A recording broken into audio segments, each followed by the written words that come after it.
Okay, we're all ready. Work sessions are an opportunity for board members to discuss issues informally with staff and invited guests. The board encourages members of the public to attend work sessions and listen to the discussion, but there's generally no opportunity for public comment. Members of the public wishing to address the board are welcome to do so during the board's regularly scheduled meetings. First is the discussion of the formal agenda. Any comments? No. Glad to be doing it. Chair, if I just might, the strategic plan update, this is something that we've brought to your board many times. We just are just bringing it for final approval. It's a little bit later than we usually are. But I appreciate your support on that. So we shouldn't change it today. This is not the opportunity.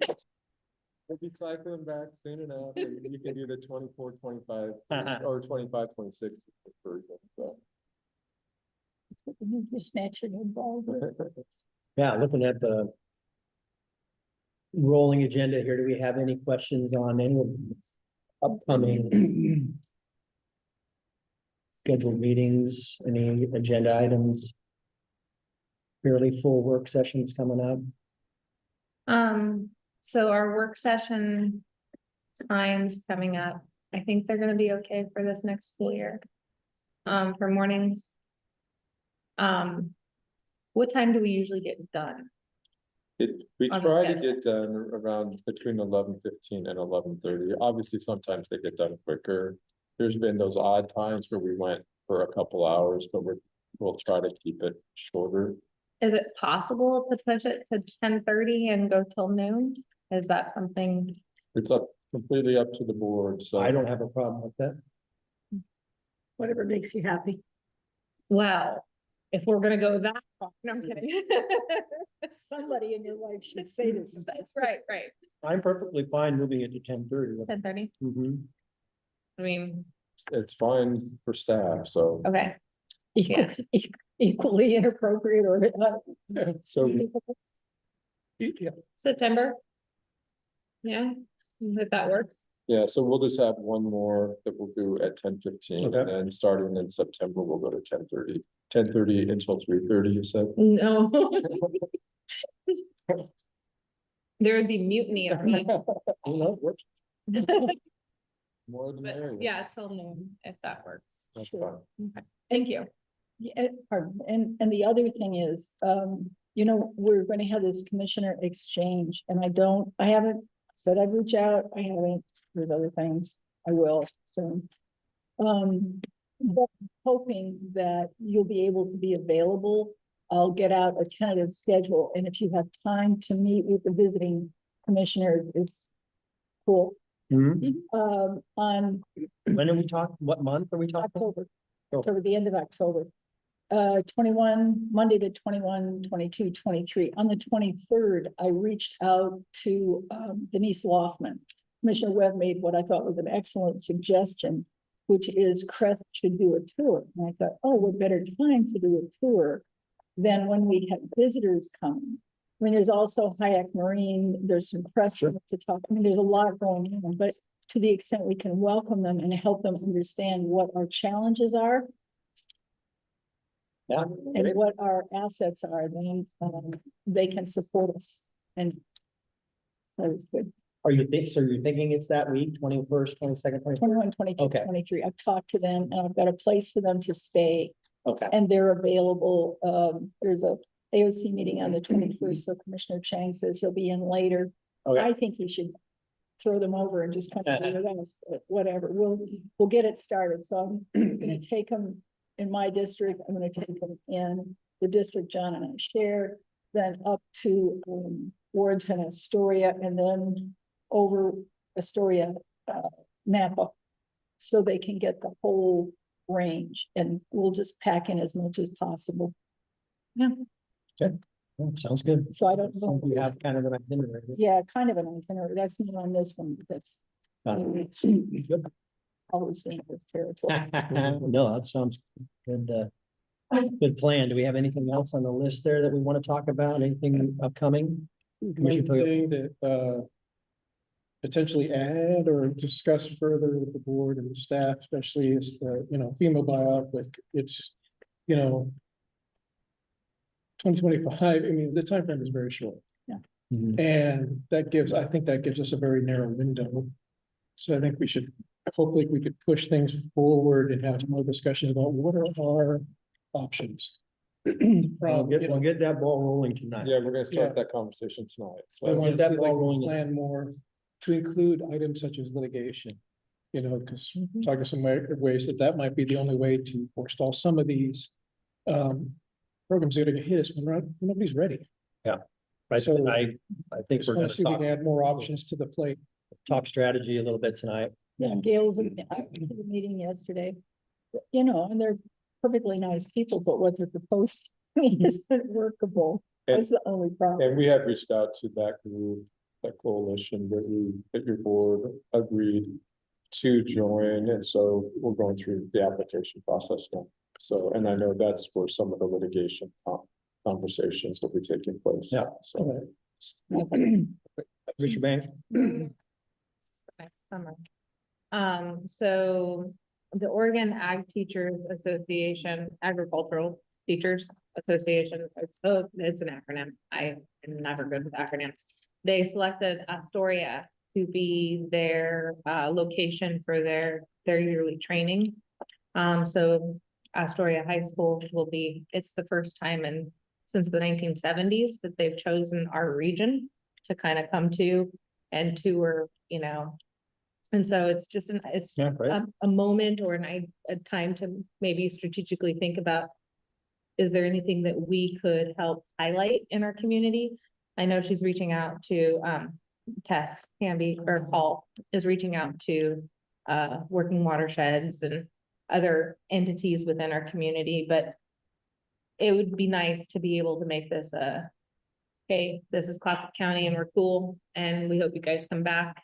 And we hope that you guys teach your students things that'll help, our small farms progress, because they're the educators that are going to be helping pivot the industries as we are focusing on the different environmental impacts and whatnot. So anyhow, Yeah. just it's a year off, but it is a happy news. It's Yeah. kind of cool that they're gonna come visit. So yeah. That's great. It's very good. I'd like to see 4 tours a year.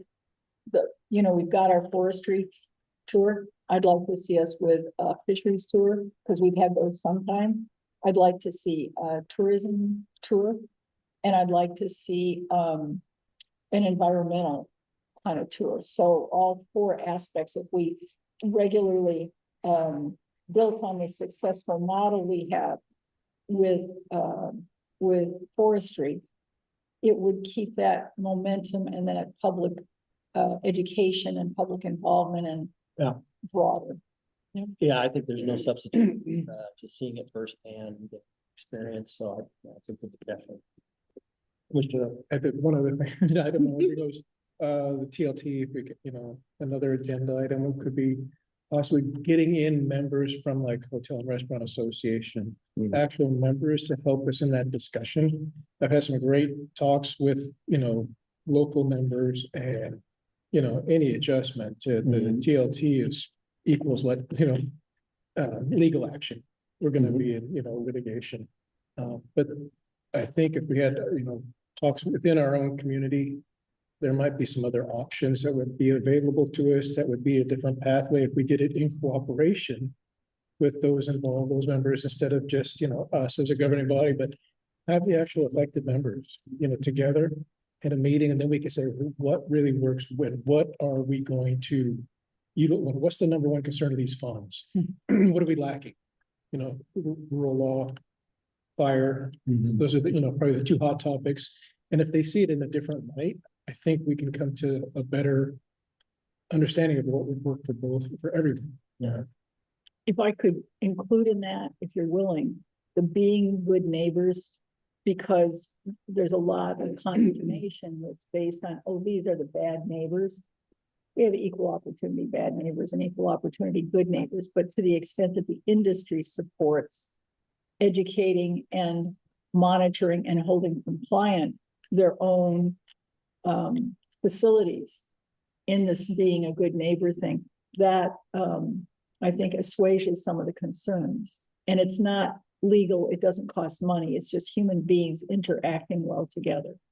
Well, and if I might add, Yeah. Chair Pruitt, you know, part of the conversations that are taking place statewide regarding transit lodging tax are very broad. I know LOC has been talking about TLT distribution as well. And so what you may have is some pretty broad legislative concepts that would impact much larger swaths of cities and counties.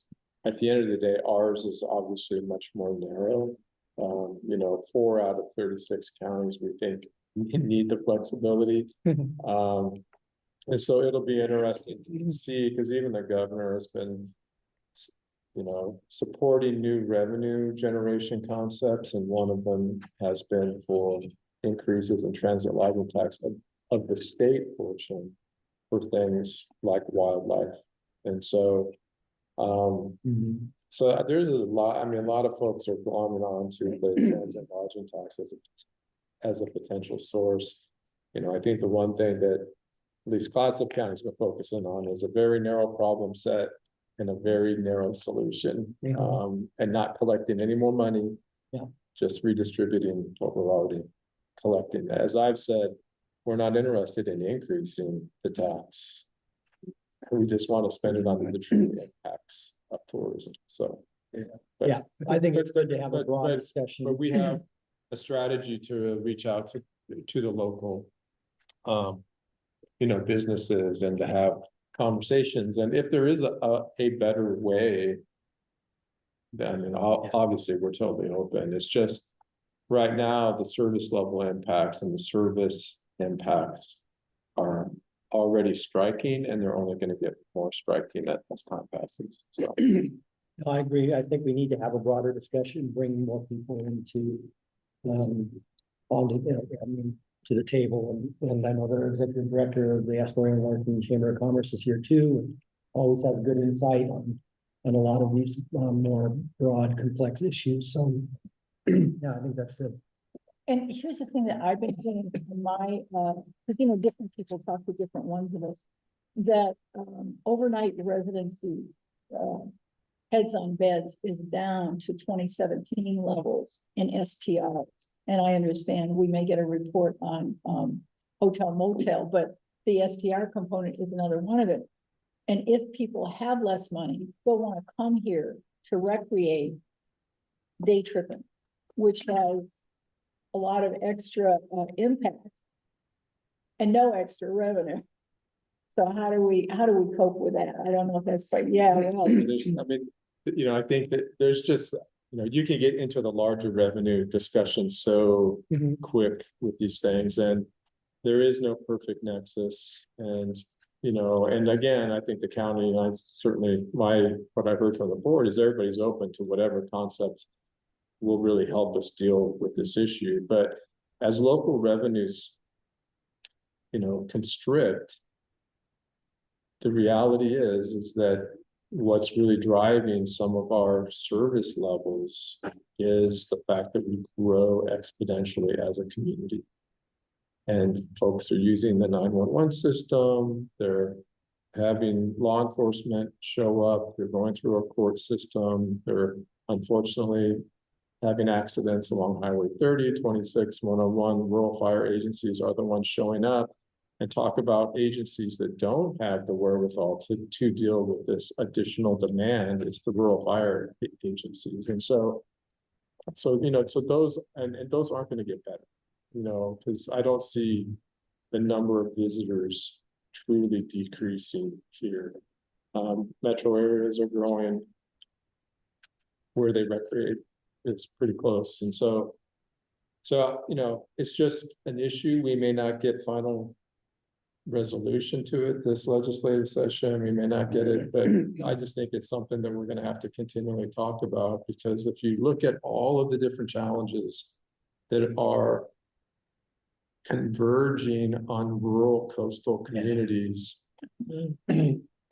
at some point there has to be solutions and remedies and not just impacts. Yeah. And so, and then, you know, and I'm, you know, I am concerned about the fact that we don't ever really get to a remedy that helps rural communities provide services and service levels. I mean, literally, there's no help. Yeah. So, And it's pretty consistent. It's 30 to 35% of adults in custody not been there. All the contacts from law enforcement, even at the hospital, it's 31 or 32% of all the admits to the emergency department are from outside of Clatsop County. So, and still- seasonally, there's some peaks, like with the fire yeah, Yeah, agencies and with our ambulance service. I mean, there's definite peaks during the summer. Yeah. So, And the sense I get from talking, you know, I only talked to half a dozen people in the industry and there's members of the association, like.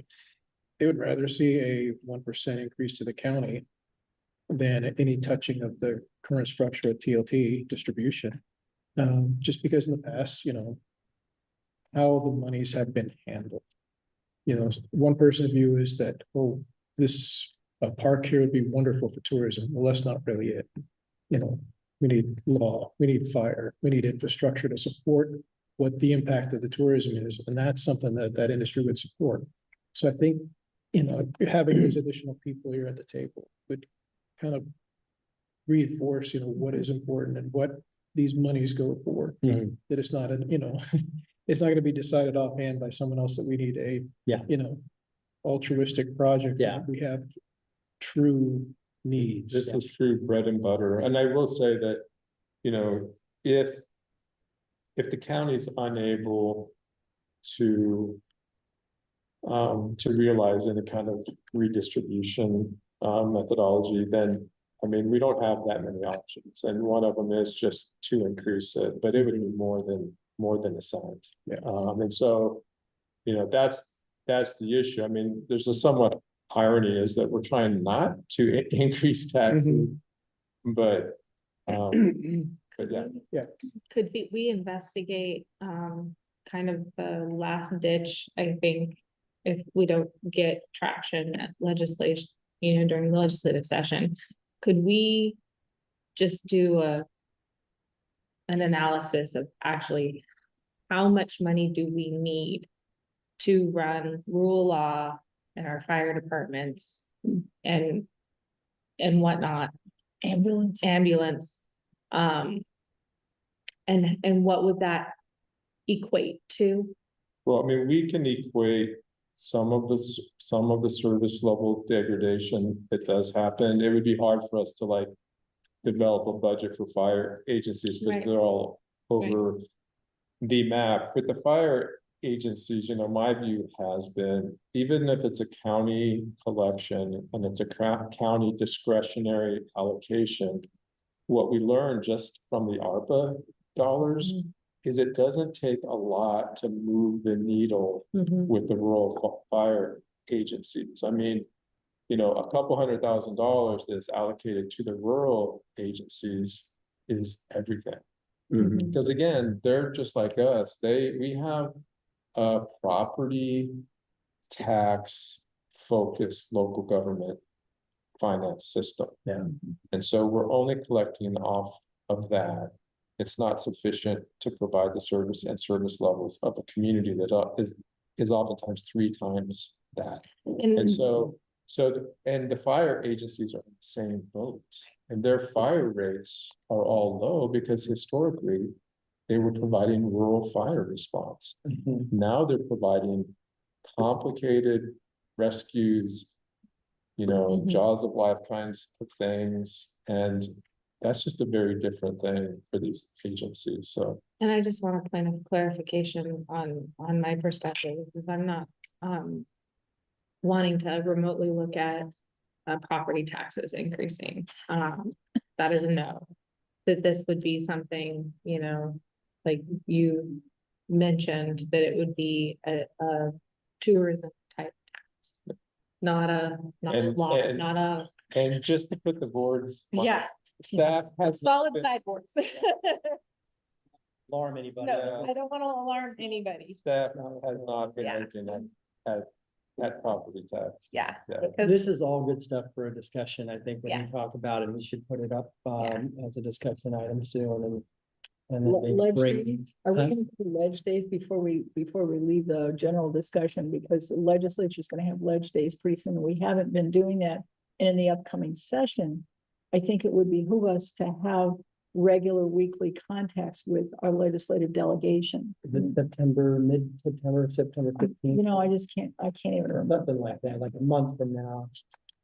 Anyway, yeah, I think we'll definitely, I was just gonna get up so Gail can. yeah, I think you're right. Let's talk more about who's gonna go down to Salem. Gail. FEMA and floodplain development topics, page 3. this is gonna be the page turner. So first of all, I'm gonna apologize because I have baited and switched and the presentation that is in your packet Is not, is not the presentation you will see this evening. Okay. And that is partly because we have had a lot of new developments Yeah. over this couple of weeks, so. This again is the overview and the implementation schedule that we're looking at for the biological opinion. We are looking at a December 1st deadline of this year to choose and implement one of the pre-implementation compliance measures or pickup. And then beginning in early 2025, FEMA is gonna hopefully issue their draft environmental impact statement. And then in 2027, we have full implementation of the plan. I'm unclear as to whether that means there will be additional regulations coming. I know that they're gonna start, FEMA will start compliance audits beginning in 2027 to make sure the local jurisdictions are in compliance. So we've seen this many times. I've mixed this one up a bit. I've added a new one, riparian buffer zone, that we'll talk about briefly. But this is a very key point, and I can't emphasize this enough, that as part of the biological opinion, FEMA is expanding the definition of development. So already it's pretty all encompassing. It includes buildings, fill, mining, dredging. Pretty much anytime you touch and dig into a piece of dirt in the floodplain, that's considered development. On top of that, they're gonna add subdivision of land, removal of vegetation that's not native. If you're doing any alteration, Really? Sorry. Yep. Not native? if you were removing non-native species, that's okay, as long as you replace them with native species. But if you're taking out native species or removing Okay. trees, then I misheard you then, because I was like, you're gonna get, it may come to that, but it's maybe. maybe. But if you're doing substantial repairs and improvements, you have to upgrade your building to meet the current requirements, and that's tripped when you spend more than 50% of the value of the building. And then finally, you can continue to do maintenance and repair and remodel of your buildings, except if you're going to encroach further into the floodplain or you're expanding the building. So putting on a porch, gonna have to meet the new requirements. Adding on a bathroom, new requirements. Building a shop, new requirements. so if it is less than 50% of the building that you are repairing and you're not changing your footprint, are you safe? As of this moment in time, yes. Okay. And I will say, Commissioner Thompson, I know you were at the meeting yesterday. I went to the one July 31st. I'm going to the other two, but I don't know if you experienced this, but I find that as the conversation has continued, the rules have been changing slightly. Softening, I would say, almost. It's very squishy language. Yeah. Makes it, Is that? well, they've received very overwhelming negative Yes, yeah. but I mean, feedback. we need to hear exactly what we need to do. We don't need to Yeah. hear. We can't be squishy. It may be this. Yeah, and it's encouraged it's that you do ludicrous. this, but you need to do it anyway, even Yeah. though it's only encouraged, so. Yeah. Just, so I, Black and white. Tell me if I'm wrong, but in reading that too, it said structural, so even if I changed a doorway, that would be a structural change that would trigger this. no. Yeah, because assuming it's, well, the doorway, but as long as it's not over 50% of the value of the house, if you're putting in a custom design door into a home that may not have a lot of value, you may hit that 50%, but usually it's 50. So anyway, so No this is, gold plated door frame. this is a Well, no, very, read the structural, that's scary. but anyway, this is a very important change because it covers almost everything. There are a few exemptions left that we'll hit on, but. So we know the affected area, we know it's gonna be in Clatsop County, everything that's not in gray. I know Commissioner Toyoka, you had mentioned previously concerns about the mapping. Mhm. So I wanted to talk about that briefly. The areas that will be covered are the special flood hazard areas, that SFHAs, that are already in our adopted flood insurance rate plans. So if we believe there is an error, if a property owner thinks there is an error, there is a process they can go through with FEMA called a letter of map amendment. There is no fee for it, but they have to have an architect or engineer or surveyor complete the paperwork and submit it. And then FEMA reviews that and will make a decision about whether or not it should be exempted from the flood hazard. And for the sake of it, I would rather have a clause in there saying if the map is wrong, they have to reimburse the property. Oh, so I'd rather see something like that. Yeah. Love to see it. Because that would hold the agencies accountable for putting improper information. Yeah, right now, there's no accountability. You can put out whatever you want, you're not accountable. But I just wanted to make you aware that okay, so, this process has picked up speed very quickly. It dragged on for well over a decade, and then suddenly, since July 15th, it's just been moving along. So July 15th is when we received the official notice from FEMA that by December 1st, we have to pick one of 3 options. We either are gonna prohibit all new development in the floodplain. We are either gonna incorporate the requirements of the Environmental Species Act into a local floodplain ordinance, which would be adopting a model ordinance. And our third option is we can require the permit applicants to develop their individual floodplain habitat assessment to verify that there will be no net loss of habitat function or flood function. So these are 3 very difficult choices. There's really not a good one up there. Some are less bad than others, and we'll talk about that momentarily. Again, we have to choose and implement by December 1st, otherwise we will automatically default to number. So I guess, was there something in the original settlement that triggered a potential due date to have all of this complete by? Because that's the only thing I can think of the speed of shoving this forward and skipping the NEPA process, is that they had a due date in the settlement. Is there some way we could figure that out? Yeah, so there was an original due date, and then it was extended by 3 years to 2021. Mhm. And that's when FEMA put out the draft implementation plan for public comment, and then they started the NEPA review process. And at that time, there was a commitment from FEMA. I don't think it was anything agreed to as part of the settlement, that they would let the NEPA process play out and get to that environmental impact statement before they began requiring implementation.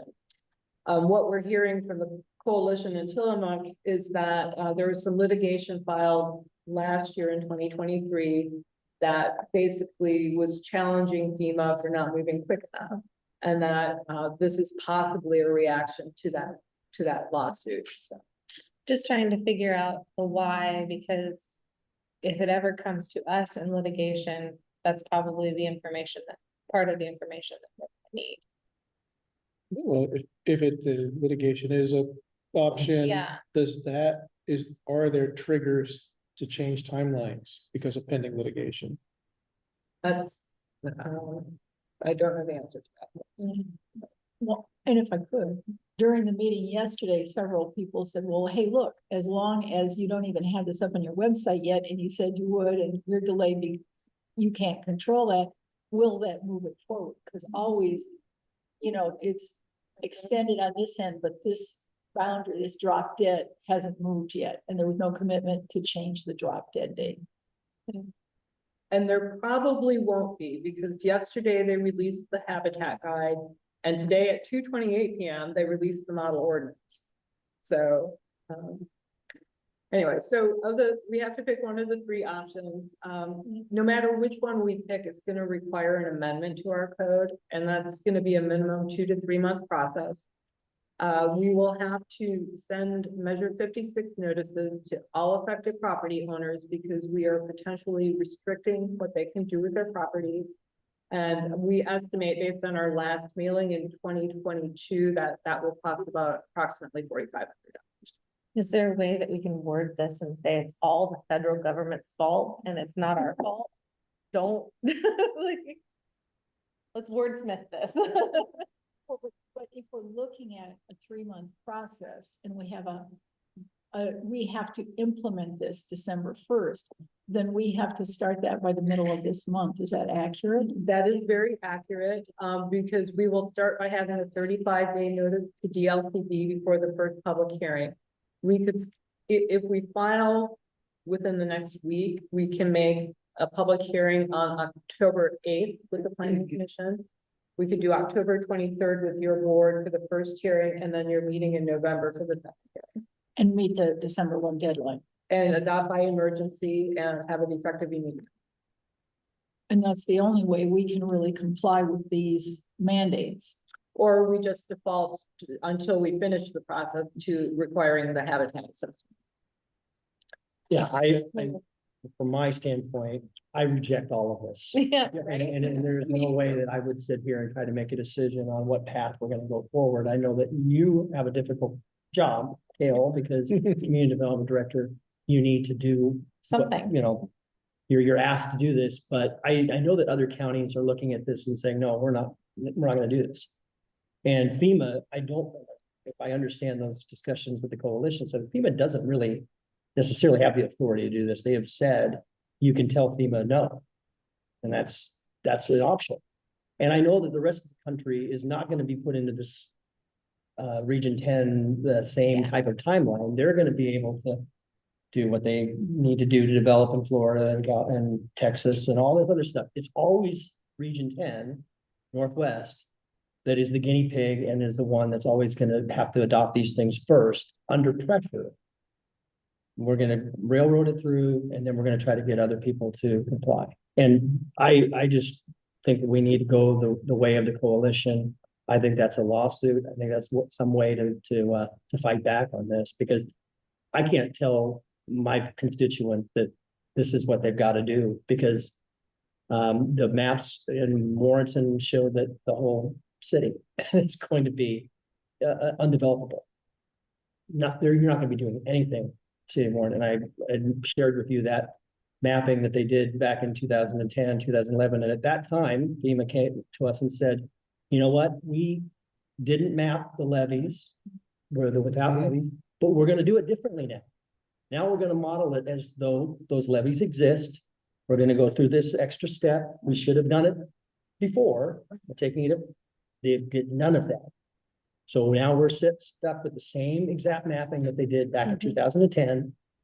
And we're gonna be stuck with this floodplain, floodplain ordinance that will just absolutely ruin any chance of development in the one area of the county where we're trying to locate housing, locate a lot of these social services.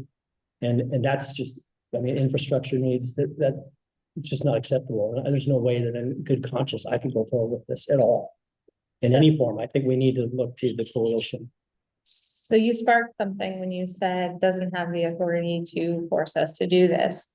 And I don't know.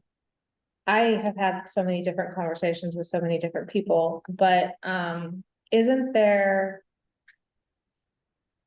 a statute or a law that basically says if a county already has whatever rules and regulations and on the books that a federal agency cannot come in and tell us what to do?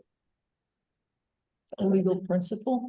I don't know, but I feel like, Yeah. because it, and this was not in regards to the buyout that I had this conversation. But that a federal agency cannot, if a local jurisdiction already has rules and regulations surrounding certain things, you know, riparian, so on and so forth, that a federal agency cannot come in and say, no, you have to do it our way. Yeah, I'm not familiar with any rule or statute like that. Normally, the federal government does have the authority usually to come in. You know, I don't think we can preempt them like that or have our own rules. They could come in and, you know, the hierarchy is, you know, the federal government, state, and then county. And so I don't think there's anything like that that we could do to avoid it like that. But I don't know that. I can look into it, but it's just, yeah. Just, please, because It would be nice. So here's my thing. I mean, your knowledge of this is profound and longstanding, and, you know, I totally get that. I think the phrase is a belt and suspenders person. I don't want to tell our constituents, yeah, you're gonna have to do this. If, on the other hand, the federal government, which is kind of the boss, usually, we'll see, says you gotta pick one of the three, I would think we should pick to go forward with it and be ready to amend it immediately if possible. Well, because the other two are absolutely impossible for me. I'm not gonna prohibit all new development. I'm not gonna tell individual permit holders they have to do it. I think a model ordinance is possibly a better way to go while we're pursuing other remedies. how do injunctions work? So we'd have to, you know, have a lawsuit filed. And that's obviously something as a county, I don't think we could do on our own. I think that's why we have this coalition. We'd want to join up with other counties. It'd get very expensive very quickly. But if we did file a lawsuit, then we could file it injunctions. And I think you kind of mentioned is a way to push the dates back. That would be probably the only legal way to do it is a lawsuit injunction. Because I feel like if there was a lawsuit and an injunction, it would force a NEPA process. And the NEPA process is supposed to be a full, you know, environmental and economic and social, all of the things. And so, it's basically the fact-finding situation. And so And that was the promise that they. that was the promise that they made. And we're And reneged on it, and so I feel like somewhere there's gotta be grounds in the sinking sand here to. Well, I guess I'd love to hear from you, because you were on that call July 31st, and you heard from counties all around the state. And there was I think, what was your impression? Are you talking about the FEMA call or the coalition? The FEMA call. The FEMA call. Yeah, there a lot of consternation amongst the planners. And that was primarily who was on that call. I know that at the elected level, there's even more consternation. But just amongst the people who will have to be on the ground. Maybe just press pause for a second. summertime. Sheriff's League. Go county sheriff. To implement it, to be the ones at the counter who are gonna have to tell people, no, we're sorry, you Yeah. owned your property for 20 years, but now you can't do anything with it, or it's gonna cost you significantly more. That's very difficult. I will say I have been through the habitat assessment process pretty quickly, and I went very quickly through the model floodplain. I don't usually say, I don't know how we're gonna do this, but I don't know how we're gonna do this quite yet. Yeah. But if the concerns that I would have, just as we think about our different pathways and to Commissioner Thompson's point that we may need multiple pathways. You know, maybe one to make sure that if a lawsuit doesn't happen or it fails, that we're on a compliance track, that we can change if something changes. If we fall out of compliance with the flood insurance program, we risk being pulled from the program, which means people can't get flood insurance, and it means that we're no longer eligible for disaster assistance. So I See, that's. I'm not, Well, I recognize that. They said that last time too, and they used it as the strong arm for the county to adopt in 2010. And then in 2015, and then they changed the methodology, you know, what they were going to, you know, Yeah, include they in their promised, mapping. They promised. So I think this whole thing, you know, it takes enough counties, obviously, pushing back. That takes enough, you know, force of the coalition, that's the direction I want to go. I understand us trying to, be wise about, protecting the flood insurance and everything, but I just don't trust the situation. There's a natural disaster and we don't have, I agree with you. I'm telling you. I think we should wait it out to find out exactly. what happens in the coalition. Is Washington on the other side of the river going through this exact same thing right now? They have a Or- different buyout process that I don't know all the details, but they had a separate situation. Why are they cool and we're not? They Sorry. have more money They have, yeah. and more We population. have Seattle, yeah. Yeah, Well, I'm just, I'll, whatever the rest of the commission feels, but Would you like to go more in depth? Yeah. Well, so, I mean, do we have to go more in depth in the three choices? What is the least painful of the three? The least painful of the three, I put out pros and cons for each one. Right now, the least painful is this. It basically will set up one set of requirements for everybody. It will put the majority of the responsibility for review and data on, probably onto the county, not onto the applicants. If there is technical assistance from FEMA or the state, this is maybe easier to implement. It's not gonna be easy. I'll be honest with you. I'm reading through stuff in the model ordinance regarding Yeah. the mitigation that I don't understand what it means. I really Yeah. have to educate myself. Well, and not just that, but I'm thinking about the expense because, I mean, we can't clone you. We have an excellent staff. That's very smart, but Well, I know, but I mean, I I feel like that this is gonna definitely increase our capacity needs, I think this is, it's a horrible but like thing. I fiscally. think we need to while we're reach out to doing- our federal delegation. I think Representative Bonamici, Senator Wyden, and Senator Murphy. They need to fight for us on this behalf, Totally at federal level, because this is not something that, this is in the direction I want to go. No, and I agree with you, both commitment on Chair Quayle 100%. I mean, I can't go back to my constituents and say, well, this is the lesser of evils and it's improper, it's not even correct methodology, but we have to adopt something. Yeah, That just doesn't make sense. they don't have the rules for us. They're not gonna do this till 2027, but we gotta go put it in place right now because they're getting a lawsuit and they're pressuring. And their modeling is incorrect. However, if you want to change it, here's a method that you can still do it, but it's gonna cost you time and money. And to go next door to our housing mandate office. Yeah. That where you're mandated to build housing, but now here you can't do it. Yeah. Especially in Warrenton, I don't see how anyone could build. It's If they follow house this. choice, but how can we leave our people protected?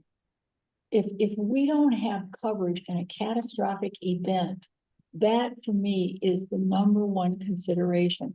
All of the rest of this, I fully agree with you, reach out to the federal delegation, do everything we can to have a countervailing lawsuit, because really this is dueling lawsuits we're looking at. Yeah, that's the only thing they listen to, I got it. only thing they respond to. I got it. So let's do the lawsuit, but in the meantime, I'm the person who, when I really didn't have much money to rub together, I always carried my insurance policy because I am that person. I am not willing to be a county commissioner in a county that doesn't insure its people against catastrophic events. I mean, I am dead serious about that. I am not going to stay on board for that. Because I can't, that's the number one I can't do is leave people unprotected in a catastrophic event. Yes. I think one next step would be quickly is even having county councils and city attorneys interface. I know some of them have already joined the coalition. I think there needs to be a meeting with the attorneys that are representing the public agencies to get a little clarity about process, timelines, and arguments. And see, because I don't think we have a clear view of what that might look like. And so, I think if county council reaches out and talks with other counties and cities through the coalition, sorry, Anthony, but, but I don't think there's that's anything one- more important. Yeah, that's one of the missing pieces right now is that that litigation piece hasn't folded in the legal representatives from all these public agencies. And so I think, you know, if we can get clarity on that fairly quickly, then that will help us, you know, measure both the compliance route and then the legal route and how they may or may not. Cause I mean, I'm currently stuck in another conversation with three really frankly craptastic options, and this is just another example of government providing. In that free- situation too, we need to fight back on that too. Amen. If, as we progress in our discussions and the talks with the coalition, then if at some point the decision of your board is that we are not gonna implement one of these, or litigation is pending that, but we're still under an obligation, we will default then to Yeah. habitat assessment. And then at that point, as community development director, unless directed otherwise, we will be asking people to do habitat assessment for the floodplain. So, Speaking of expense. so it feels like that there could be a multitude of pivots that occur, you know, within this process. I mean, I understand, you know, not wanting to lose the flood insurance. If we default, No, it's any catastrophic events. It isn't just Right. flood insurance. Yeah, no. That's Yeah. the issue. mudslide, all the things. If we default, it goes to option 3. We don't lose our flood insurance or our catastrophic insurance. We're defaulted. Then we have time to potentially go to option 2, right? But in the meantime, if anybody wants to come in and they say, Gail, I'm here to get my permit to build my 200 square foot shed. I'm gonna say, well, you need a habitat assessment and here's your 47-page booklet Oh, of how you North do it. America. Mhm. And it's a lot of technical information and you may have to hire someone who is a professional who can read this.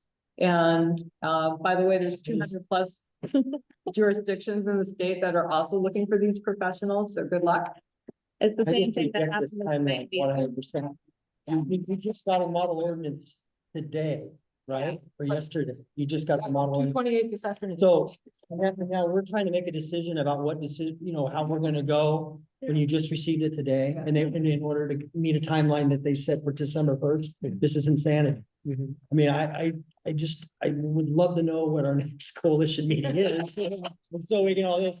Well, I hope we can go back to the next FEMA meeting and tell them, that the electeds are not going with us. I mean, that this is, I mean. I think we need to know like how, like this is not, it surpasses logic.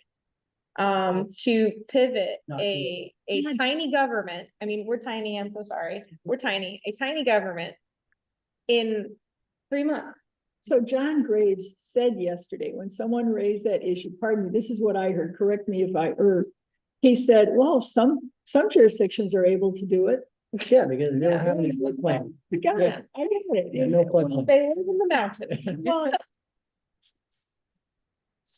authority, span of control, chain of command. I mean, that's government, right? If you understand that, this isn't, to what extent do we have a span of control? To what extent can we intervene in the chain of command? Well, I think Because- we'll find out some more about that. Yeah, okay, if you tell us, we'll be listening. In the interim, I imagine you want some sort of direction from us. Well, I mean. So just, one other thing I want to point out very quickly. In addition to all the stuff that we just talked about, there are other implementation requirements regardless of what we do that will fall on staff beginning January 1st, which includes a lot of extra data collection. And then in January of 2026, we begin reporting all of this. So we will be asking, just to be frank, more from our applicants because we're gonna need a lot more information and it will need to be accurate and detailed. So right now, we are very flexible in how we receive information and how it's applied. But we're gonna have to be a little bit stricter, a lot stricter. A lot stricter. I'm not gonna. So in your next meeting, could you ask them how they plan to help us fund this adventure? That question has been asked many times. They have no funds available. So they'll tell us. But To they do won't, it. they won't help us in terms of So support. or They'll funding. provide some technical assistance, which does not involve monetary value. Yeah, Yeah, so we pay the cost. so, well, that isn't even an option. I mean, previous counties have returned health department duties back to the state because they can't afford to do the thing. Like. That's not even an avenue, yeah. You want to be a It's- state employee? Right? I just want to throw one other thing out for consideration, and this is not something staff needs any input on tonight, but the community rating system is ironically a FEMA program, but if communities take certain actions, the insurance holders, the policy holders can get discounts on their flood insurance. Based on what I have read verbatim in the model ordinance, based on what the state has told me, they think that at this very point in time, our ratepayers could be eligible for a 5% discount based just on the rules we have. And while, 5% may not seem like a lot, it may help people who are gonna have to bear the brunt of this. And I just wanted to at least put it forward to see if you would like more information about that program. Yes, if it's say So people. these were the questions. Do you want more CRS info?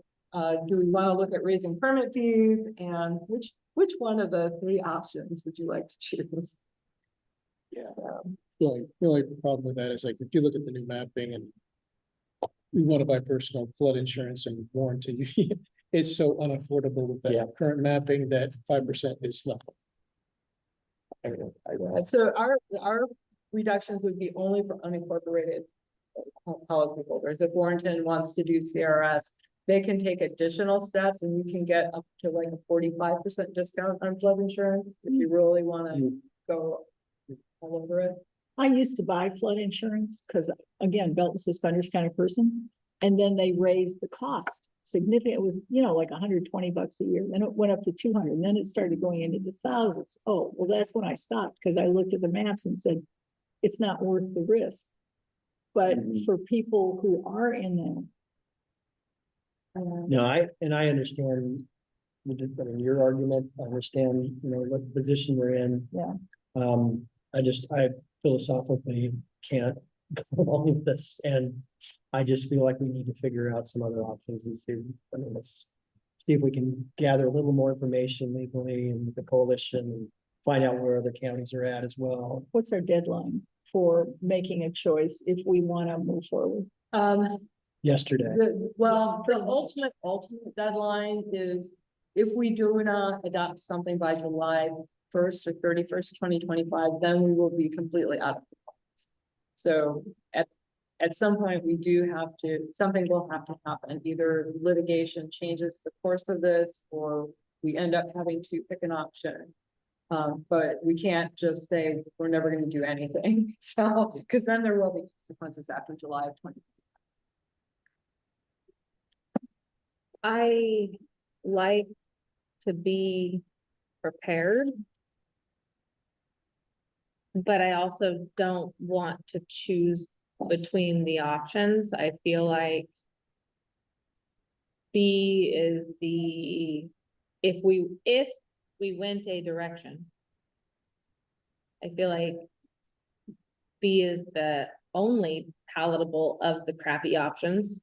It's not even palatable, I take that back, but it's the least crappy of all the crappy options. Please don't quote me in the newspaper. I'll come up with some better word. Yeah, I mean, slap a good word on one. Well, But- but my concern is, even if we don't choose, we are in fact choosing option 3. yeah, unless we're able to stop. that's worse. And that's worse, and you have to be gathering data. Our department has to be gathering data beginning December. January January. 1st. Yes. I think that, we just got the model ordinance this afternoon. 220. So Yeah. I think we will reconvene and talk about about this again, obviously, and we'll dig a little bit deeper in the model ordinance. We'll talk to the other county councils, city attorneys and others. And just get a sense of where we are, and then we can come back and have a conversation. I think that staff has obviously got the model ordinance and we'll be thinking through that vein, because out of the three, if there was one, that would be the one, meaning just from a staffing perspective, because number three is not a very Yeah. palatable option. But I also think that there's a lot of concern statewide about doing anything before the NEPA process finishes up, which would be 2027. And that just gives everybody more time, because that's the timeline we all thought we were working under. And so I think it is a little ironic. There's a lot of issues with this. The model ordinance took a lot of time, but the timelines have not changed one bit from FEMA's perspective. And so, Oh, squeeze move. so there is a lot of issues. We'll come back. We'll put as much information together as we can and hope that it all aligns where we can make a decision on time and so. In that process, I know that, we can't afford to subsidize staff time and fees and so on and so forth but could we figure out, is there a methodology to figure out how much this would end up costing us in staff time? And if we were to increase the fees, how much would we have to increase the fees?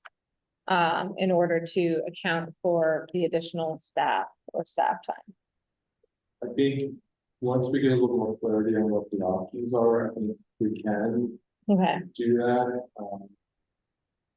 All of this is gonna take more. It's just that we have to decide who's gonna bear the brunt of the more, and then the county pool is gonna require additional. Yeah. Revenue. Yeah. And it'll be from the applicants, because that's how we deal with the Comes the rules. disabilities. And I recognize, and I was saying it flippantly about suing, and so I know that was a very expensive option for us. We talked about, I don't know what our share would be of the $250,000 to $500,000 that it would take. But I do think that when is the next meeting of the coalition? We'll need to find out if we could get some, throw the some lawyers answers of in the mix that and and- see what happens. yeah, I mean, I think that would be the You know what? next step in my. I'm here for you. Just keeping you in work. Well, it's the full employment of lawyers, is what it is. But Okay. that, Well, that was fun. that was clear as mud. You're welcome. If you had a hot topic, that was a good one. Yeah. Super duper. Even I look at the options, I can't. Well, there's, like, it's,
Okay. The Board of Commissioners, as the governing body of Clatsop County, all county service districts for which this body so acts, and as the Clatsop County Local Contract Review Board, is now meeting in regular session. All rise for the Pledge of Allegiance. I pledge allegiance to the flag of the United States of America and to the republic for which it stands, one nation, under God, indivisible, with liberty and justice for all.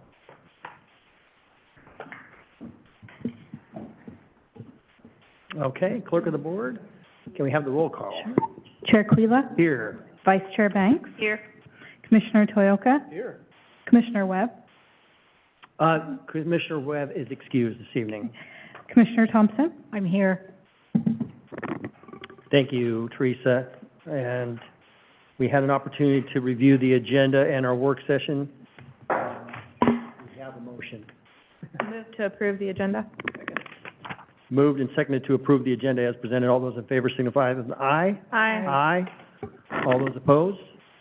Okay, motion carries. First item is business from the public. This is an opportunity for anyone to give a 2-minute presentation about any item on the agenda, except for public hearings or any topic of county concern that is not on the agenda. Clerk of the Board, are there any members of the public signed up to speak remotely? No, there are not. Okay. Are there any members of the public signed up to speak in person this evening? No, there are not. Okay, not having anybody to provide testimony, we'll go ahead and close the public hearing or the public comment portion and move to the consent calendar. We have 2 items on the consent calendar. Any comments, questions? Ready for a motion? I move to approve consent calendar. Second. Moved and second to approve the consent calendar as presented. All those in favor signify with an aye. Aye. Aye. All those opposed? Okay, motion carries. We'll move on to the commissioner reports and Commissioner Toyoka. Well, good evening, everyone. Thank you for coming. I'm not going to belabor much for my report this time since I've been talking to a lot of folks within my district and around the county about 2 main topics, FEMA BIOP and transient lodging tax. And we put it on the agenda. We're going to make sure we get those fully covered in future sessions, so I won't belabor it here, but just that there is great concern over both issues.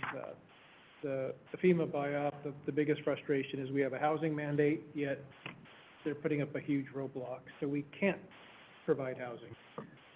That's after we already had an HCP, which is going to increase the cost to make it challenging to even produce affordable housing. So, just ways to work through all these challenges, and but we have them on the future agendas, and we're going to be working through them. So I won't harangue everyone with the further dissertation on that. Yeah, thank you, Commissioner Toyoka. Commissioner Banks? So fair was wonderful. The concert was wonderful. Thank you to all of the sponsors. The kids had an amazing time. The number of activities, for children, was impressive. Both down in the lower section, but also up in the main annex. I would say I didn't really leave the barn a whole lot, but there were just so many smiles, and I wish that I had the accounting for how much was spent. I think I do. At auction, going into the hands of our basically our future, all of those little future, soon-to-be employees or employers or leaders. So the Livestock Auction Committee, find the auction committee website while I'm talking. But anyhow, fair was great. I was just really impressed with how well managed everything was. And happy kids everywhere, and that's really all I care about. So, happy kids everywhere, but $487,844.60. That's awesome. Into the hands of kids for their projects, so that they can purchase future projects, but also, like my kids end up doing, is they put it in an account for their for their college fund, because mommy can't afford to send 3 kids to college. So, but yes, just wonderful things, and the Fair Board met last night, had a great review of Fair. They're very responsive to all the cares and concerns, and so next year will be even better. In regards to FTLAC and CFTLAC, our small table group, including the governor's office, met with our K-12 representatives, the Superintendent's Association, the School Board Association, ODE, and all of the other acronyms involved with financing our schools. And the meeting was, I did not receive the results that both Tillamook County and I feel Clatsop County needed, the assurances that those 2 counties with the most impacted school districts needed. So we are having another meeting the 23rd before our FTLAC meeting to figure out next steps. So in order to open our statute and change any funding allotments, it takes the agreement to entities involved, the state and the counties, or the state and the trust land counties. And so the governor is asking for us to provide our opinion. So right now, I don't have a solid opinion because, again, 3 options and none of them are great. So I am personally fishing for option number 4. That is to be determined. It is not happy, fun, joyful news. So anyhow, the vote has not occurred, will not occur as of yet. And we are on a time crunch because legislative bills needed to be in. Found out that this wasn't actually going to end up being a governor-supported bill or a governor-sponsored bill. Hopefully that changes. So yeah, it's just a lot of up in the air. So I wish that there was some solid ground for us to stand on moving forward, but there isn't right now. I am working really hard to maintain the partnership with the Department of Forestry in this process, because if we're able to move something through legislative session, it will be better as if we do it as a partnership with the Board of Forestry and the counties and the Department of Forestry, because if we don't, I do not foresee the same level of support from our legislators. If we can keep our wagons hitched together, I feel like we will have a better outcome. But anyhow, those are just thoughts. Thank you. One comment on there. Yeah, Commissioner Toyoka. Just one kudo to, I know, you're the fair liaison for the board. One really impressive thing about that fair and the auction, everyone who had animals in the fair, and they were auctioning them off. Previously, you might get a letter from someone saying, hey, I have an animal, or you get a parent saying, my kid has an animal. This is the first year of my recollection that we had every kid come in. I don't mean to say kid, but they are the youth of this community. They are our future. And I think they've been trained really well because they came in, presented their animals, told us what they wanted to do in the future, what they would do if they sold their animal at auction. Very professional. And I just think that was just incredible development of these young people that are going to be the future of our county. So kudos to the fair and the fair board to, not just selling animals and not just doing that, but actually developing our youth, which is what we need. Yeah, good experience, yeah. And I gave birth to 3 of them, so I'm just saying. No, thank you, Commissioner Banks, for all you're doing, both with the And fair and. thank you for all of the sponsorships, and Columbia Memorial sponsored, and it was a beautiful thing to watch, so, It's a great community event. yeah. Commissioner Thompson. Thank you. I'm glad my colleagues are going to fair, and I've put in my years doing that. So I'm grateful that you're doing it now, and I'm so happy to hear about the mentoring and the growth and development and the community solidarity that's being built, because I hear it at Cedar with the mentorship program and the summer employment. I hear it with what goes on in the school systems. I hear it with the fair, the childcare. There is an increasing development of the supportive structures of a community that give us hope for the future. And it's lovely to sit and hear those reports. So thank you, colleagues, for that. I got kind of an extensive report this time because it's been a busy time. I'm going to start out with that FEMA BIOP and your point, Commissioner Toyoka, about the housing mandates, because Astoria hit the threshold.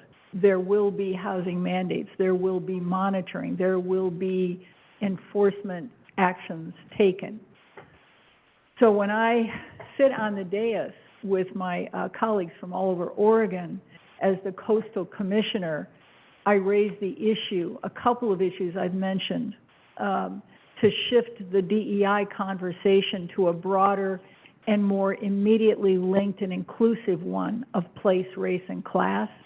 Because the logic of DEI, understanding the pernicious, persistent impacts of racism that absolutely have to be addressed, how do we take care of everybody all over Oregon in a way that is equitable and doesn't leave anybody out? So I'm trying to do that. It's not always welcomed because there are people who have a more, I would say, laser focus. So we're continuing that conversation. Dr. Bateman sent me today a report on the positive impacts in rural Oregon. So I'll be sending that to the county manager, and I hope he'll send it out to you. But we're in that conversation for rural Oregon.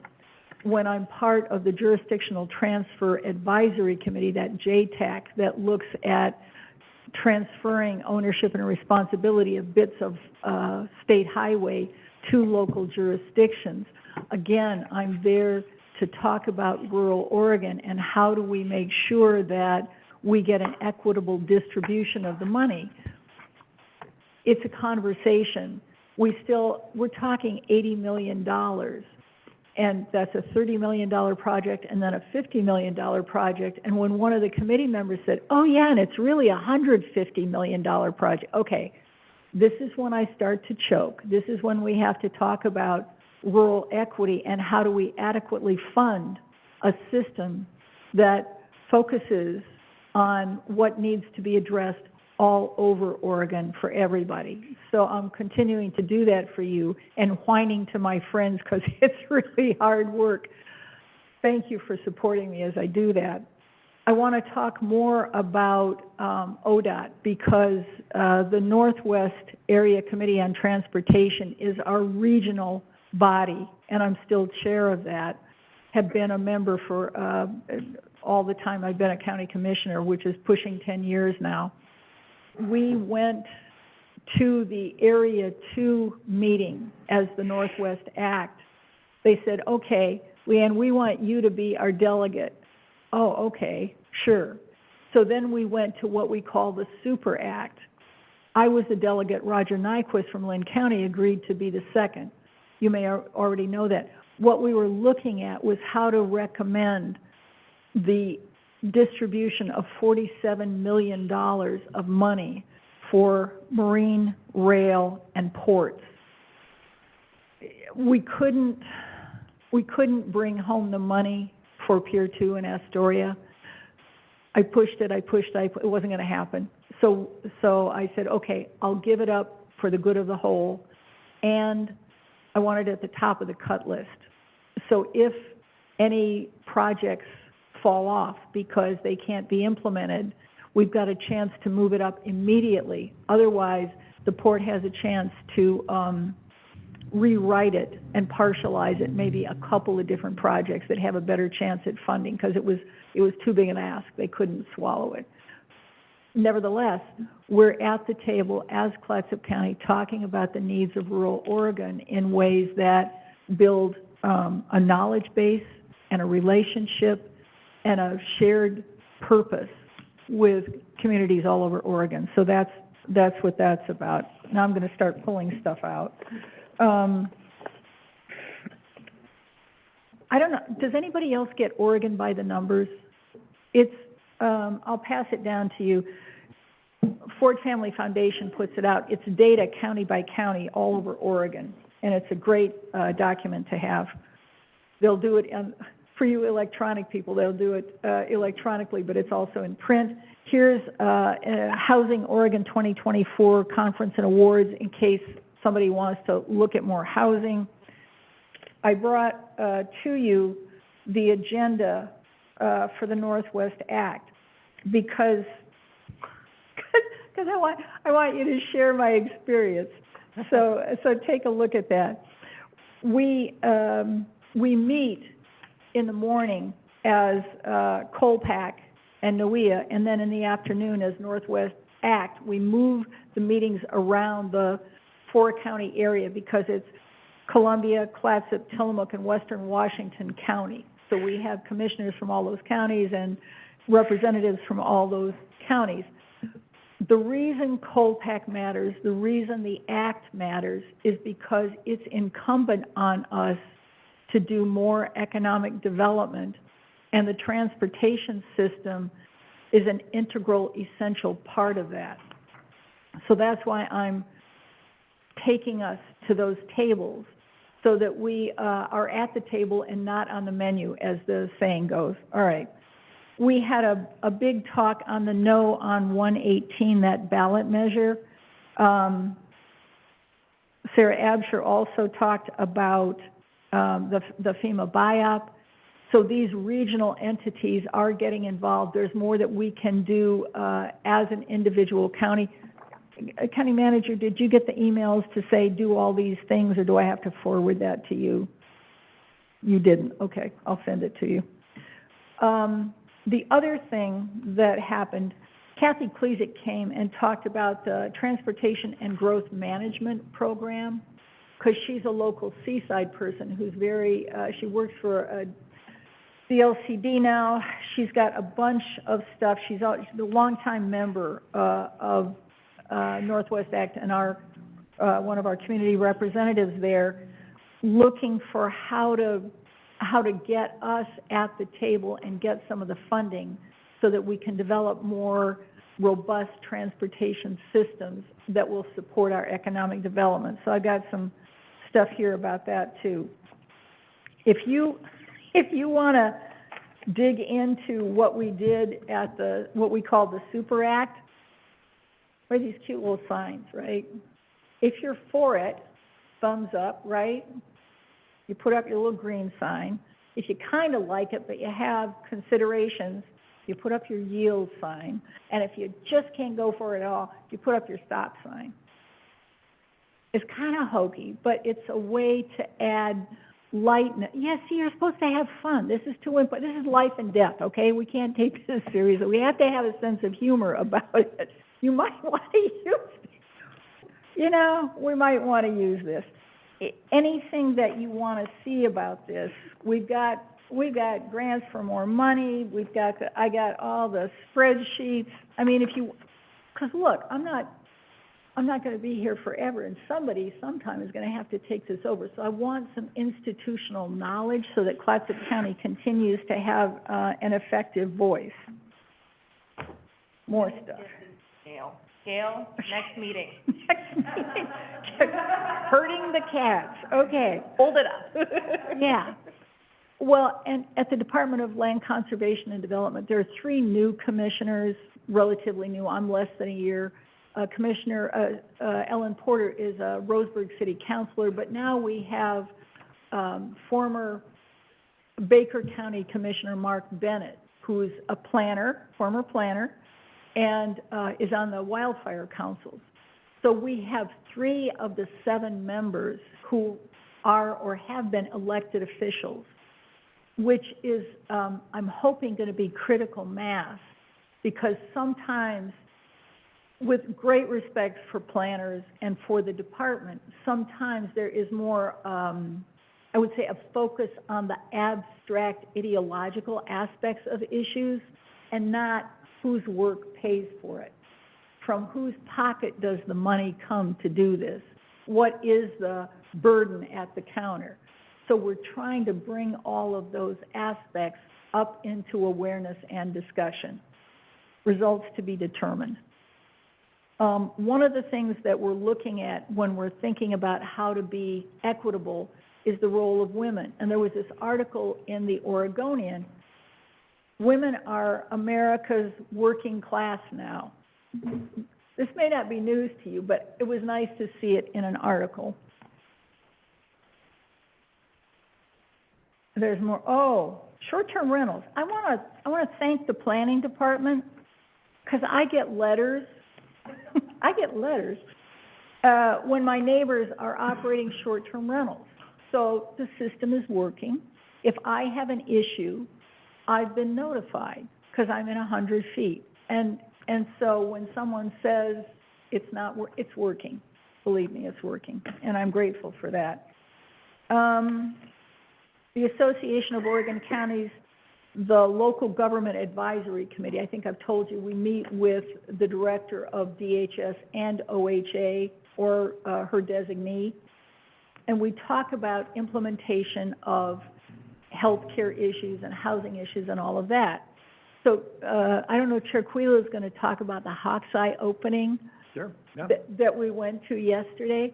This is the success story. This is the, oh my goodness, isn't it wonderful? I had to drive through Seaside. You're on a roll, you today. can keep going. Keep it up, okay. Well, what we've got is this wonderful combination of affordable housing for workers and protected housing. I want to call it protected. They've got other technical terms, but I think of it as a structured protection housing for people who need more support, constraints, to get back on their feet, to retrain how their brains work so that they can function effectively.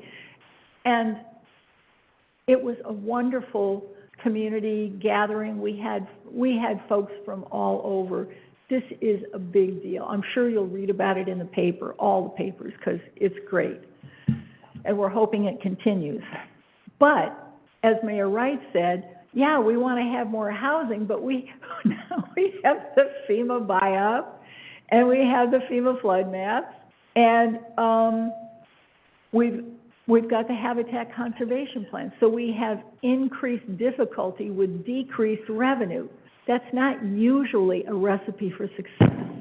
However, we are hopeful.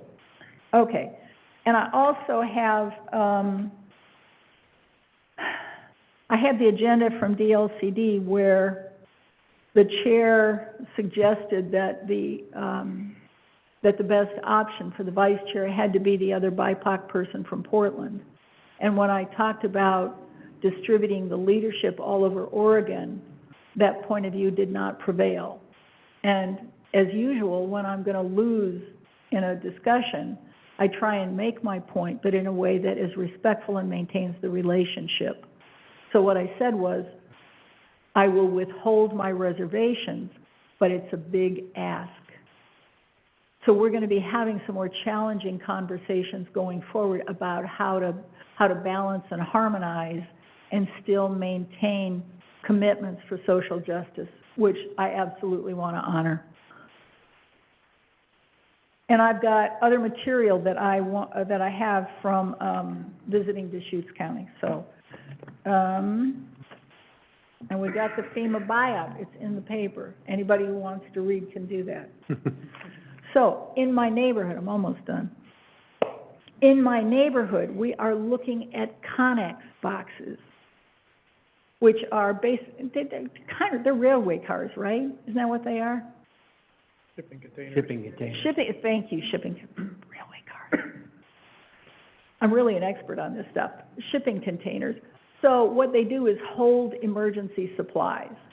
Well, what constraints on their placement exist? And so the neighbors are negotiating that.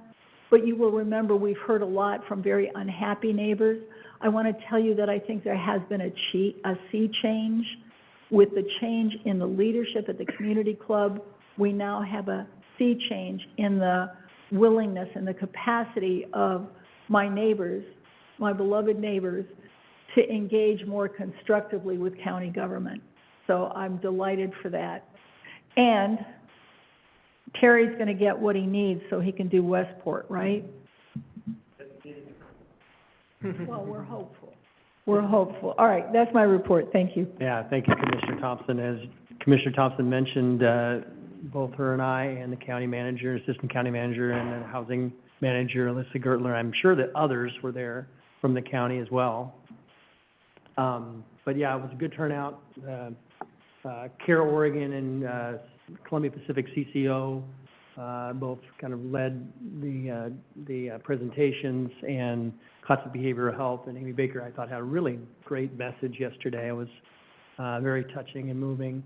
But yeah, it was great to see the turnout. We had the governor's wife, Amy Kotek Wilson, there as well. And yeah, everybody enjoyed seeing a tour of this beautiful building that they've renovated, the old Red Lion in Seaside, and will be workforce and supportive housing. So it's fascinating. It's very exciting to see that come online. And I know Mayor Wright was beaming when he was able to talk about it. So appreciate everybody being there, and appreciate what the county did to make that happen. Also was at the Association of Oregon County Clerks conference yesterday, which is in Seaside, and the president is our own Tracy Kravenko, and they had a good turnout yesterday for their opening, and both Mayor Wright and myself got to welcome everybody to Seaside and Clatsop County respectively. But yeah, it was great to hear. I mean, this is a challenging time for any county clerk, and knowing that the election's upcoming, but they seem to be upbeat and positive, and I know that they were going to have a trip up to Astoria, I believe, to the Red Building tonight for dinner. But I'm glad that they're here in Clatsop County, getting to experience a little bit of our neck of the world, our little corner of the state, and also to lean on each other. And I, you know, this is just a very challenging time to be a county clerk and to be in elections. So I'm sure that peer sharing and camaraderie is very helpful in order to do their work. And on last Thursday, TJ Angelini and the county put together the great 180th birthday celebration at the Fort George Lovell Showroom.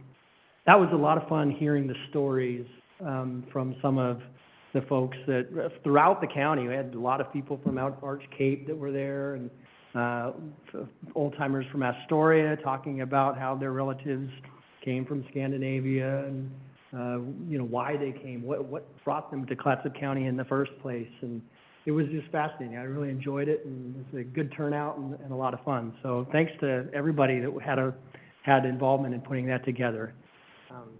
Recorded? I think they did record the speeches, so I think that Mac Burns, as the host, they had mentioned that there was going to be an audio recording of everybody that got up and spoke. So we can check with Mac to see exactly how that transpired, but it was good. And then lastly, I wanted to thank Terry and the Public Works team. Had a constituent in Warrenton. He said, I've got a tree, I think it's on county property, and it's leaning over, and I'm worried about it's going to, you know, could cause harm, or it's a safety hazard. And Terry and the Public Works team went out and took care of it right away. And he emailed right back. He said, boy, I can't believe how fast thank you so much for coming and taking care of it. He was very grateful for that, you know, being attended to right away. So thanks again, Terry, for doing that. And thanks to our county manager too for following through on it. So we won't, Commissioner, we won't look under the hood to see how many conversations had to take place for that to happen, so. No, that was great. Well, just on top of that, I drove down Aldrich Point the other day, and I noticed that the power lines are completely clear of all potential power outages. So, high five. Yeah, great work. Chair Crowley, members of the board, I'll be quick. As you know, we did receive a notice regarding a fisheries lawsuit, and we had spoken to your board about that before, and we retained Northwest Resource Law, Douglas Stedding, as our representative. I, with the help of our fisheries staff, county council, did send a clarifying memo to the complainant. The state did the same. So this was not from the attorneys, it was from staff. And we both approached it the same way because there were some errors in the complaint, in the notice. And so we did send that to them. They have that, and then we'll see if there's a amended notice or what steps that they might take. I will share that with your board if you're interested, but at this point, it's really a staff trying to communicate accurately what the county's role is in fisheries and how the fishery program really operates. And so we'll see, but just wanted to let you know that. Well, thank you, County Manager. I appreciate your efforts there. And it just feels like it's one thing after another. And this is another example of folks from outside of the community that don't understand, what we're doing. So, thank you. Yep. Oh, if I could just mention too, is that we are working with the city and looking at opportunities to go out there with their city council and have some kind of a quick event out at the fishing pier. So we hope to do that sometime in the next month or so. Great. So, Yeah, looking forward to it. Thanks again to everybody, Terry and everybody that worked on that and got that moving and happened for City of Astoria and for everyone that uses that dock. And I know that a lot of the processors and fishermen are very happy about that. All right, we'll move on to the business agenda. First item is the adoption of the amended property management policy on page 48. County Manager. Chair Quilla, members of the board, the property management policy was originally adopted in 2012. We are recommending a number of amendments that generally are housekeeping, points of clarification, and then updating statutory references. The one material change that we're recommending is regard to our ORS 271.3302, which is that portion of the statutes that allow counties to identify properties for low-income housing, childcare, and social services. As you will recall, we made a list of some properties that may be suitable for those purposes. We got a lot of feedback from residents about that process, and so this policy memorializes actual structure to how we will assess properties that would be suitable, and then also if the board deems properties suitable, what kind of a process might we go through in terms of a procurement process to find an appropriate developer of that property. And so we have done that. We had the policy out for a 30-day public comment period. We received one comment that dealt with that element that I just discussed. We did incorporate those comments and feedback into the draft, and so we have a process that we would use as we classify a property, and we have some guidelines we would use if we went out for a competitive process. And so what staff would be asking is that your board adopt the amended property management policy as presented and referenced as attachment A. All right, thank you, County Manager. Do we have any questions? Commissioner Thompson? Thank you, Mr. Chair. We make codes and ordinances that regulate what can and cannot happen. We can't produce the housing. That's private sector or supported public sector. It doesn't magically happen. Some market forces have to work in order to create housing. And I think when we're looking at the regulations related to that, whether they make it, whatever they do to it, it behooves us to bear in mind that it also has to pencil out in some fashion for housing to occur. I just wanted to make that editorial comment. Thank you. Yeah, thank you, Commissioner Thompson. Do we have a motion? I move to adopt the, No, excuse me, Commissioner. So, okay, do you have a comment? Just one question, comment, and I appreciate all the work here and all that. Just one question on when we give property away, excess property to another entity. One thing I was hoping to find at some point would be community impact. I can cite an example of Esperanza and Seaside. The county had that property, gave it to the city of Seaside. They turned it into that project. And I think the feedback from the community is, there was no regard to business and community impact for that location. They don't criticize, they appreciate the project itself, but the location is problematic. So maybe not all pieces are suitable for all things. So that would, any clause in the future would be wonderful to have, that, you have to review community impact when you reutilize that property. Chair Quillen, members of the board, as part of the process now that's been recommended here is that as part of us classifying property, there is an assessment of what those uses might be, and then looking at the impacts on neighbors, transportation, infrastructure. And so what we would hope is that any concerns about the use would come out through that process. And obviously, usually we are working with a city in most cases, and so hopefully we would have a sense of how that property would be used before your board transfers it.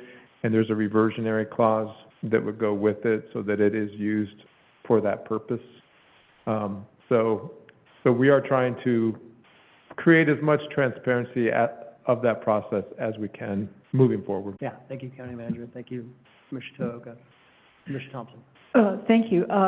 Commissioner Toyoka and everyone, I hope that when neighbors are raising concern, those concerns lend themselves to the application of clear and objective standards. Because some people are just uncomfortable. And I understand discomfort, believe me. There were earth-moving equipment outside my kitchen window today, so I understand the consternation when there is some kind of development close by. On the other hand, if we have clear and objective standards that are applied to our analysis, and we can convey to neighbors to reassure them, I would like us to see to head more in that direction than simply fostering just an emotional response. Sure, if I could. Yes. So I just wanted to point out, I just got a text that the Esperanza Village was not a county transfer. I think that was an ODOT transfer. But your point is well taken, too, but I just wanted to make sure that it was clear that that was an ODOT property. But when we do transfer properties, we want to transfer them for a specific purpose. And that's part of what this process will allow us to do. And the reversionary clause are there so that there is a nexus between the intended use of the property and the actual use of the property. So. Good, I appreciate that clarification, County Manager. Appreciate that text. Wonder who sent it. Okay, are we ready for a motion? This is a great off. Sorry.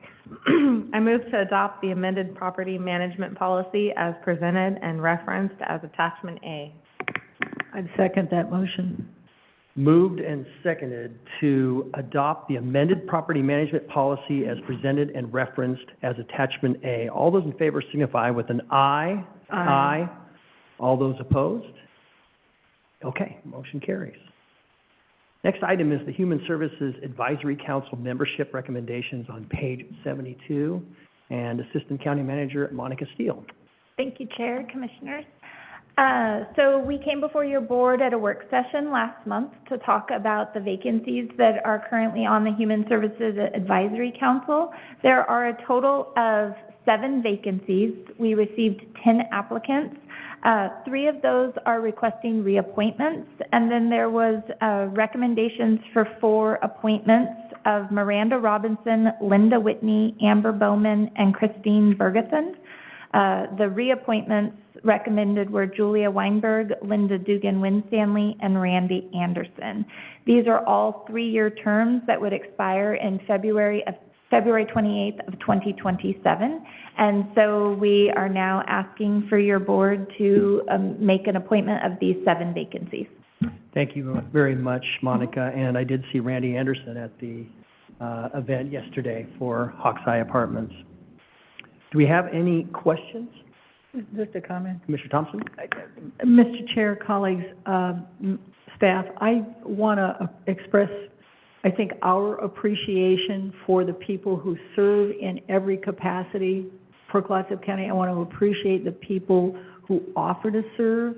If we don't pick you for one thing, keep applying, because we're pretty sure that you've got something to offer that we can help build community with your support and participation. So thank you to everyone. Yeah, thank you, Commissioner Thompson. Okay, are we ready for a motion? Maybe. I move to appoint Miranda Robinson, Linda Whitney, Amber Bowman, and Kirsten Bergethen to the Human Services Advisory Council for terms expiring on, I think we would need to reappoint the others. and reappoint? Yeah. And reappoint Julia, am I tracking? Okay, thank you. Reappoint Julia Weinberg, Linda Winstanley, Randy Anderson, Second. for the terms expiring February 28th, 2027. Is the terms expiration the same for all of them then? Okay, then yes. Sorry, I thought you said that. Okay, now I can second, right? Okay, moved and seconded to appoint Miranda Robinson, Linda Whitney, Amber Bowman, and Kirsten Bergathon, Julia Weinberg, Linda Dugan Winstanley, and Randy Anderson to the Human Services Advisory Council for terms expiring on February 28, 2027. All those in favor signify with an aye. Aye. All those opposed? Okay, motion carries. Thank you. Thank you. Next item is ambulance service fire representative, page 96, and Justin Gibbs, our emergency management director. Welcome, Justin. Thank you, sir. Chair, Commissioners, last month we appeared at one of your work sessions to discuss the applicants for the fire representative position on the Ambulance Service Area Advisory Committee. Historically, this position, it's one of the voting positions on the committee, and under the advisement of the Fire Defense Board, this particular position has been represented by a chief from one of the rural fire protection districts. As discussed at that work session, we received 3 applications for the position. One of those applications being Chief Mark Reckman, who served in the position for the past three years. In discussing the applicants with the Fire Defense Board, it was their preference that Chief Reckman continue to serve in his capacity. That recommendation was considered by the ASAA committee on July the 16th and was unanimously approved. So tonight we appear requesting that you approve the appointment of Chief Mark Reckman to the Clatsop County Ambulance Service Area Advisory Committee to fill the fire representative position with a term beginning on July 1 and expiring on June 30th of 2026. And I will just mention that if it was an initial term, it would be 3 years, but since he's being reappointed, it's a 2-year term. Okay, great. Thank you. Yeah, thank you, Justin. Any questions? Commissioner Thompson? I just want to speak to the person that Chief Reckman is in our community and beyond. And if you will allow me, I'd make the motion to. Absolutely. Thank you. I move to approve the appointment of Chief Mark Reckman to the Clatsop County Ambulance Service Area Advisory Committee to fill the fire representative position with a term beginning on July 1, 2024 and expiring on June 30, 2026. Second. Moved and seconded to approve the appointment of Chief Mark Reckman to the Clatsop County Ambulance Service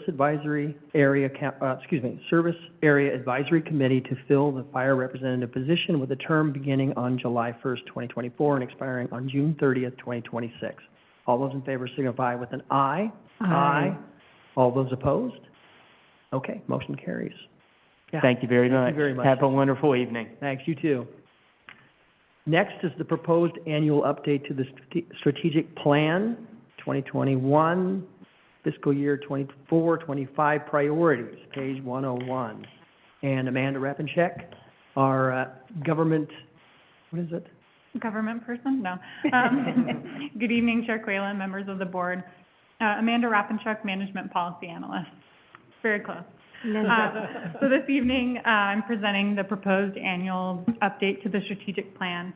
And the county's annual strategic planning process is the structure through which your board assesses the implementation of the plan and adjusts the work plan, which are the fiscal year priorities, as needed. So specifically, the board has considered the progress of the fiscal year 23-24 priorities, new external and internal factors that need to be addressed, and what adjustments that need to be made to continue carrying out the vision and mission of Strategic Plan 2021. So this document, the second half of it outlines those fiscal year priorities, and the first part of the document shows the progress that has happened throughout the length of Strategic Plan 2021.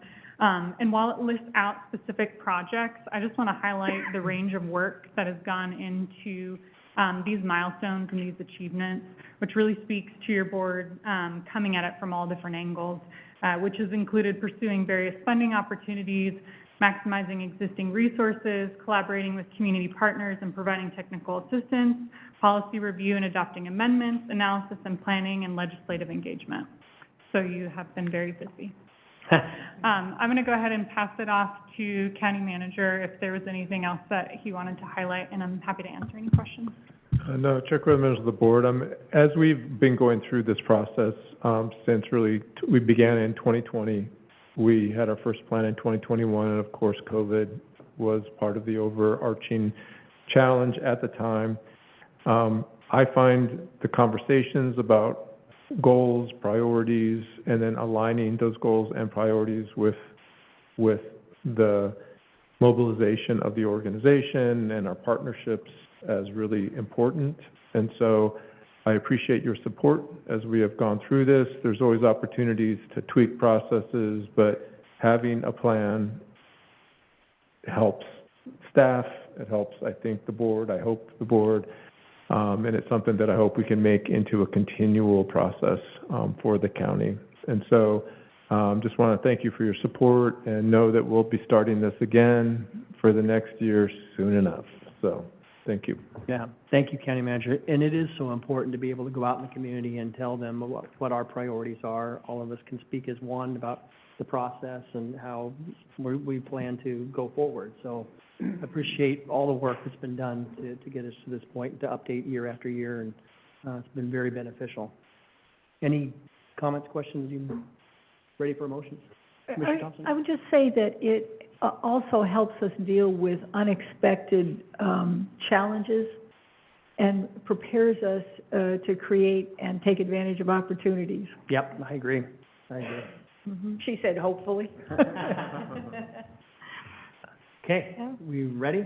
I move the board approve the proposed annual update to Strategic Plan 2021, affirming Clatsop County's priorities for carrying out the vision and mission of Strategic Plan 2021 in fiscal year 24-25. Moved and seconded that the board approve the proposed annual update to the Strategic Plan 2021, affirming Clatsop County's priorities for carrying out the vision and mission of Strategic Plan 2021 in fiscal year 24-25. All those in favor signify with an aye. Aye. All those opposed? Okay. Motion And carries. thanks, Amanda. Thank you. Thank you, Management Policy Analyst Amanda Rapincheck. All right, do we have anything for the good of the order? Please, God, let's not. You know, my only thing is I would prefer to be pink other than orange. I'm just saying. I'm pink, I'm orange. And I want to be pink, but I know I can't be because of my district, but, you know, fine. Turquoise. What am I? Turquoise. You are blue. That's my favorite color, all right. It all works out. Your favorite color. I want to be turquoise. That's all that matters. Sorry. All right. Okay. Go ahead, adjourn. Thank you, everybody.